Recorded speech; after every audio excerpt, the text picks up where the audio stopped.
name is Charles Resta, a resident of Palm Beach. I've been a resident of Fort Lauderdale for over 40 years. And I appreciate the fact that the city is looking at this particular problem. I can only speak because I'm hearing a lot of success stories, and it appears that there are a lot of professionals involved that are properly renting homes. And most of them that I've heard all want to rent for a week or more. And when you get that type of renter, you have a different person. The situation that I speak to and that I can only speak of is what I see in my own neighborhood. We have 12 children on our street. The demographics of Harbor Beach is changing a little bit. And what we have up on Seabreeze, which is the next street over, is we have several individuals who have purchased homes, either themselves directly or through surrogates, and in some cases subdivided the home.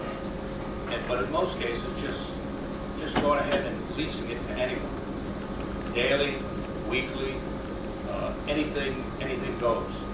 I'm sure there's no background checks. I'm sure there's no contracts. I'm sure there's nobody paying taxes on these particular properties. You know, one gentleman mentioned that the city's spending $71 million on improvements to the Strip, and that's great. But they're going to have to drive down Seabreeze Boulevard to get to that Strip. I've sent countless pictures to members of this committee and the commission of situations on a Saturday morning or a Friday night where there are 7 to 10 cars in one driveway, an RV in the driveway, a driveway so packed that we later found out it was being used as a valet overflow from one of the hotels. So this is a situation where this is a rental gone bad. And we have several of these. One house on the street has had 43 nuisance calls last year. Fortunately, in Harbor Beach, we have HPI, which is a private security, which are Fort Lauderdale police, and they respond rather quickly. But let the committee know that your hands are tied. We call code, nothing happens. We call the police, they don't enforce how many people can be in a house. We've had houses that have 30 people in it. They pull up in a van, 2 vans, 3 vans. College people, 3 families, 18 people in a 3-bedroom home. I've also submitted a letter to the commission of a tourist from England who we felt sorry for because we found him wandering around the neighborhood wondering what the deal was. And I said, well, what's the problem? He said, well, I'm renting this house around the corner on Seabreeze, and they said you've got a beach club that I can use, and they said they got a marina I can use, and the bathroom doesn't work, and you know, we're only four guys, and we're just trying to have a family vacation. And you know, I granted him access to our beach club, and I reported this situation. He was kind enough to write me a letter and thank me, and he asked me for the information to pass it on. But you have a big job to regulate bad ones.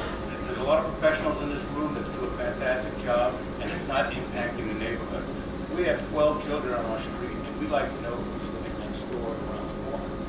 Many times we see people walking around the neighborhood. We have no idea who that is. I know all my neighbors, all my neighbors know me. When we see people walking around the neighborhood, we got one. And that's a big concern of ours. And that is not usually the case with these rentals that are controlled by the professionals. Thank you very much. Any questions? Thank you. Annette? Charlie, you say private club. To the best of your knowledge, was the access being granted to the private club by these renters? No. Several years ago, we went to court. In our covenants, the access to our beach club is for residents and homeowners only. So we have the right to restrict who goes in and out. I felt so bad for this gentleman and his family that I let him in and gave him the option for using the club at that particular time he was here. But it's an example of, you know, someone advertising. And I went on the website and saw it. Sure enough, he had access and everything else. Clear as day, that he had the right to bring a boat to the marina, which is ludicrous. And he had the right to use the beach club, which is absolutely not the case. This gentleman paid $3,000 for a week, and he had a house that was basically ramshackle. One of the beds was broken, the didn't work, the air conditioning was substandard, and the pool didn't look so hot either. So, you know, those are the horror stories. And again, this is not run by a professional person, I'm sure. And we later found out that this house was homesteaded.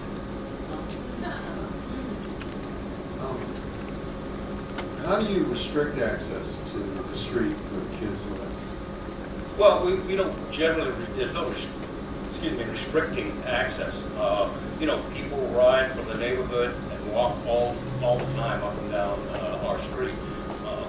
We're a community, you know, we're all one. We like to think that, you know, I don't expect Ozzie and Harry next door, but we do expect to know our neighbors, and